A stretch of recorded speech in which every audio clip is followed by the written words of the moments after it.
Triomphe Congo TV est une chaîne d'analyse politique, économique, sociale et culturelle. Congolais de partout, aimez votre chaîne, abonnez-vous, likez et activez la notification. Vous voulez la bonne information? Triomphe.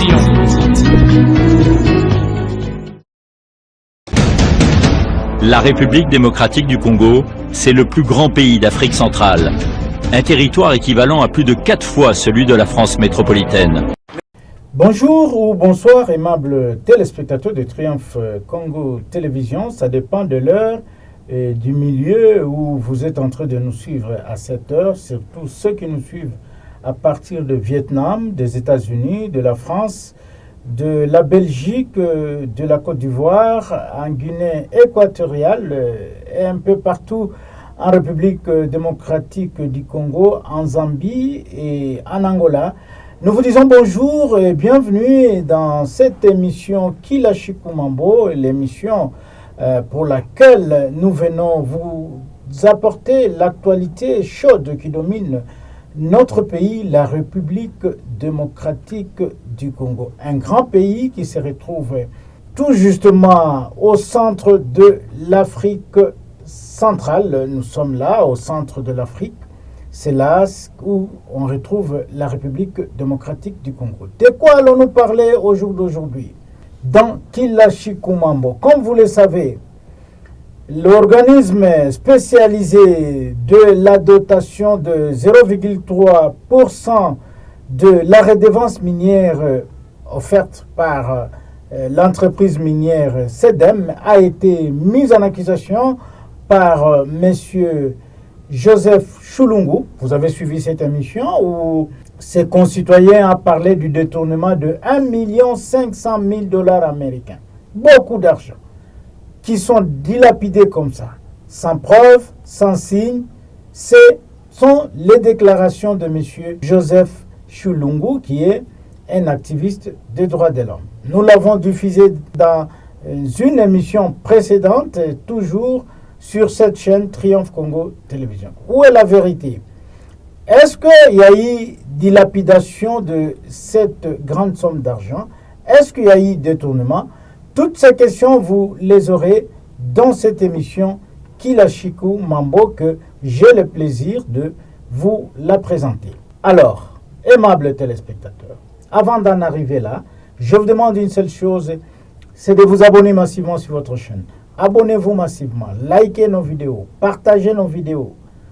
Et surtout, n'oubliez pas de laisser des commentaires. Partout où vous allez nous retrouver dans les réseaux sociaux. Nous sommes dans plusieurs plateformes des réseaux sociaux. Triomphe Congo Télévision est là, rien que pour vous servir. C'est pourquoi nous vous demandons de vous abonner massivement sur votre chaîne. Abonnez-vous, aidez-nous. Notre objectif, c'est d'atteindre d'abord 20 000 abonnés. 20 000 abonnés. En tout cas, faites tout pour nous aider à atteindre ces chiffres-là. Alors, je vous le disais dans l'entame de cette émission que M.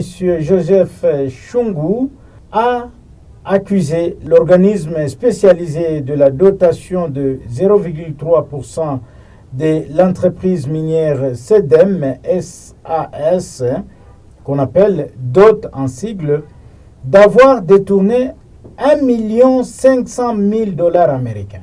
C'est un montant très colossal. Alors, votre rédaction Triomphe Congo Télévision, dans le sens d'avoir les deux sons de cloche, est allé rencontrer les responsables de DOT, qui est un organisme spécialisé de la dotation de 0,3% issue de la redevance minière dans la commune annexe. Là, comme nous avons rencontré monsieur le président Mutela Wamutela, qui, d'après lui, dit que les choses ne se représentent pas de la manière que monsieur Chulungu l'a présenté.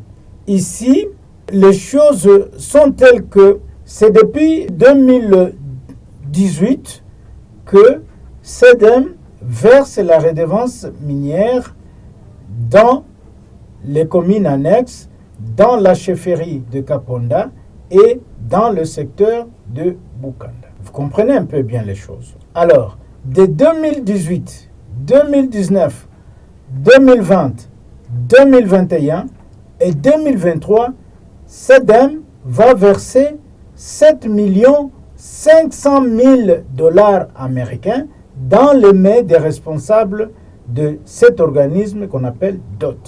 Ce montant versé, c'est un montant rétroactif, c'est-à-dire qui reprend 2018, 2019, 2020, 2021, 2022 et 2023. Là n'est pas encore le problème. Alors cet argent est destiné à développer les entités. Quelles sont les entités qui sont concernées par cette quotité de 0,3% qui est équivalent à 7 millions de dollars américains? Il y a 3 entités. Il y a Kashimbala, il y a Kawama, il y a Kasapa. Kashimbala, c'est dans l'entité de Kaponda. Kawama, c'est Kipushi. Et Kasapa, c'est commune annexe. Mais dans Kasapa, il y a encore 2 entités bénéficiaires. Il y a Kasapa et Kamatete. Alors, au partage de cette somme, il faut que l'entité Kashimbala puisse bénéficier dans le 7 500 000.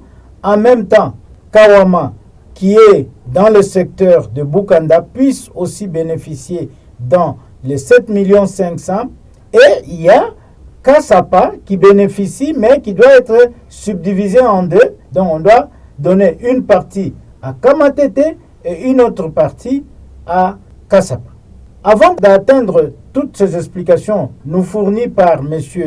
Moutela Moutela, qui est le président de DOT, c'est lui qui gère cette entité, je vous propose de suivre d'abord certaines réalisations faites par cet organisme au détriment de cet argent qu'il a reçu de SEDEM, qui est une entreprise minière. Suivez et nous allons nous retrouver tout juste après.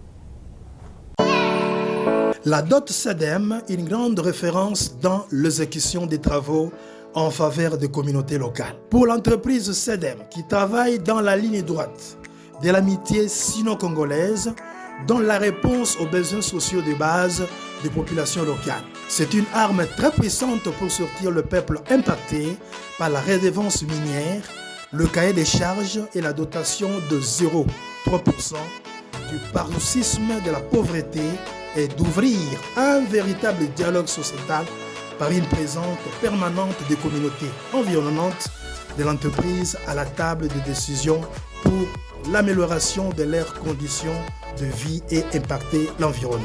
La démarche de la DOT SEDEM, ici représentée par Madame Bibiche Kiongolo, secrétaire rapporteur, mandatée avec le plein pouvoir par M. Moutela Malko, président de la dite DOT, M. Kaembe Yannick, trésorier, pour présenter le grand projet et la réalisation financée par la SEDEM dans différents sites, notamment la construction d'un bureau communautaire à Kawama, un hospice de Veillard, un grand centre hospitalier moderne avec une morgue d'une capacité de 20 corps, la réhabilitation de routes en terre battue de 6 km entre Kawama et Kamatete en vue de désenclaver les milliers, un autre centre de santé toujours à Kawama, 4 bornes fontaines en faveur des communautés locales de Kawama, Kamatete et Kashimbala. L'existence de 2 marchés de 100 étalages, l'un à Kawama et l'autre à Kashimbala, qui n'attendent que leur inauguration. Un pont jeté à Kashimbala pouvant supporter une charge de 40 tonnes, une école primaire à Kamatete d'une capacité de 12 salles doit être aussi inaugurée et une école secondaire technique en construction à Kasapa. Les écoles modernes construites au standard international offrent de nouvelles opportunités pour l'épanouissement de la jeunesse montante de la commune annexe à Lubumbashi, à se surpasser de l'émotionnel afin de mettre l'accent sur la connaissance, le développement et leur éviter une délinquance juvénile qui a d'esprit l'espoir de la relève afin de les former d'être à même de faire le devoir rationnel pour défendre leur communauté d'abord et d'entreprendre le développement de leur environnement direct. Le financement par la SEDEM de la dotation de 0,3% est une opération très profonde pour garantir et baliser le développement des populations impactées et ses environs, a souligné Madame Bibiche Kongolo. Bon, awa tokomi eza na commune annexe, école Kamatete, école primaire de 12 salles de classe. Je pense déjà na ndenge bomoni bino moko. Eza déjà fini déjà. Bana bakotanga l'année prochaine, je pense bana bakotanga école ya Pamba bakofuta te eloko te eza awa. Place tokomi eza côté ya commune annexe Kasapa. École eza école technique, 12 salles de classe. Je pense déjà ndenge bomoni ekomi eza presque na 90%. Tozozela mwa ba finissage ce qui est déjà tozui yango. Dans la province du Haut-Katanga, depuis la première phase de financement des structures spécialisées, le manuel de gestion de la dotation de 0,3% est une nette démarcation de mode opératoire avec la redevance minière et les cahiers de charges qui décrètent une véritable ascension des infrastructures de base pour soutenir les populations victimes de différentes exploitations des ressources naturelles. Cette politique restaure davantage la paix sociale entre les communautés environnantes des entreprises minières telles que souhaitées par le chef de l'État, Félix Antoine Tshisekedi, président de la République. La gestion des dots rencontre plusieurs difficultés, notamment la lourdeur administrative pour libérer les fonds et les caprices de certains entrepreneurs congolais, c'est souvent recommandé au plus haut niveau. L'exemple d'un certain Willy, un manager de l'entreprise Gold Trade Limited, qui a abandonné les travaux de construction de l'hôpital général de référence et de la morgue au village Kawama, alors qu'il a déjà par devers lui plus de 80% de financement pour ce travail. De retour sur ces studios, vous allez comprendre avec moi que cette grosse somme nécessite qu'il y ait des projets à exécuter. Il y a plusieurs projets qui ont été mis en place au niveau du quartier Kasapa, où il y a une école qu'on appelle l'école Vodacom, qui est en réhabilitation. Il y a une morgue, un centre de santé qui ont été exécutés au niveau de Kasapa et Kamatete. Et là, aimables téléspectateurs, ce que je peux vous dire, c'est que la loi cadre créant DOT, qui est cet organisme, prévoit qu'il y ait une équipe qu'on appelle l'unité d'exécution des projets qu'on appelle WEP. Cette équipe descend chaque jour, chaque semaine sur terrain pour vérifier réellement si les projets qui ont été mis en place sont exécutés. C'est-à-dire c'est un service de suivi qui contrôle réellement l'exécution des projets. C'est dans ce cadre-là que pour voir l'avancement des projets, ils sont allés voir l'école Vodacom au niveau du quartier Kasapa, dont les travaux sont exécutés par l'entreprise Allison Corporation. Depuis là, on est en train de réhabiliter 12 salles de classe, les bureaux administratifs, les salles techniques et beaucoup d'histoires qu'on est en train de réhabiliter là-bas. Et vous verrez que c'est toujours dans les 7 500 000. À Kashimba, là, par exemple, DOT a exécuté le projet d'adduction d'eau, donc c'est-à-dire un projet de forage des puits. Il y a aussi ces forages de puits ont été exécutés au niveau de Kashimbala, de Lukuni et de Kasokota. Les trois villages ont bénéficié des puits qui ont été creusés par DOT.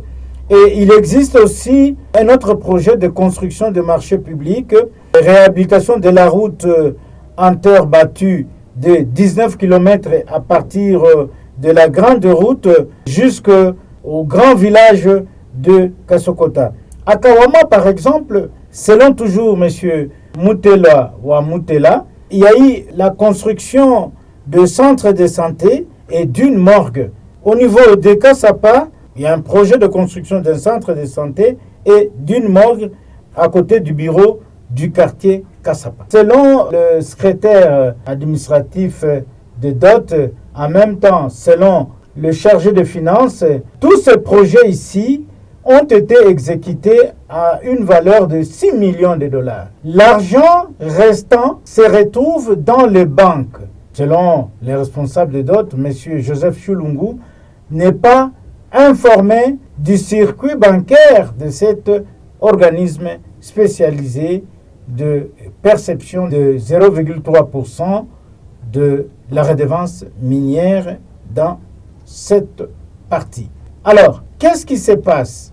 Il y a plusieurs personnalités travaillant au niveau de DOT qui se sont exprimées pour soit condamner, soit présenter leurs inquiétudes par rapport à la sortie médiatique du responsable de l'ONG dont M. Joseph Chulungu est responsable. Il faut aussi noter que tous ces travaux sont exécutés sous la supervision d'un comité créé au niveau de Kinshasa qui gère le comité d'hôtes localement. Alors voilà, aimables téléspectateurs, vous devez aussi savoir que ce comité-là de supervision de Kinshasa fait un contrôle de suivi de toutes les actions, de tous les projets exécutés par cet organisme. Il y a par exemple la Cour de compte aussi qui passe par là pour vérifier comment évolue l'exécution des projets. Il y a aussi l'inspection générale de finances qui fait aussi ces contrôles. Donc, il y a eu un malentendu dans la compréhension de la sortie médiatique du président de l'ONG IFB-EDH, de M. Chulungu. Dans tout ceci, aimables téléspectateurs, votre rédaction reviendra avec des images sur l'exécution des différents projets. Nous vous promettons que nous allons revenir avec force, avec beaucoup d'images, malgré que nous faisons un démenti ou un droit de réponse aux responsables de DOT. Nous y reviendrons cette fois-là avec force détail, avec des images à l'appui, pour vous démontrer qu'il n'y a pas eu détournement de 1 500 000 dollars américains, comme l'a prétendu M. Joseph Chulungu. Aimables téléspectateurs, c'est par cette note que je m'en vais vous quitter, afin de vous permettre de continuer à suivre votre émission Kila Chikumambo, dont j'ai le plaisir de vous présenter au jour d'aujourd'hui. Et je suis très sûr que nous, lorsque nous allons revenir sur ce même dossier avec beaucoup de détails, vous trouverez gain de cause et vous allez partager avec nous la même vérité. À tous et à toutes, aimables téléspectateurs, je vous dis merci de nous avoir suivis et bonnes conditions d'écoute. Au revoir. Triomphe Congo TV est une chaîne d'analyse politique, économique, sociale et culturelle. Congolais de partout, aimez votre chaîne, abonnez-vous, likez et activez la notification. Vous voulez la bonne information? Triomphe.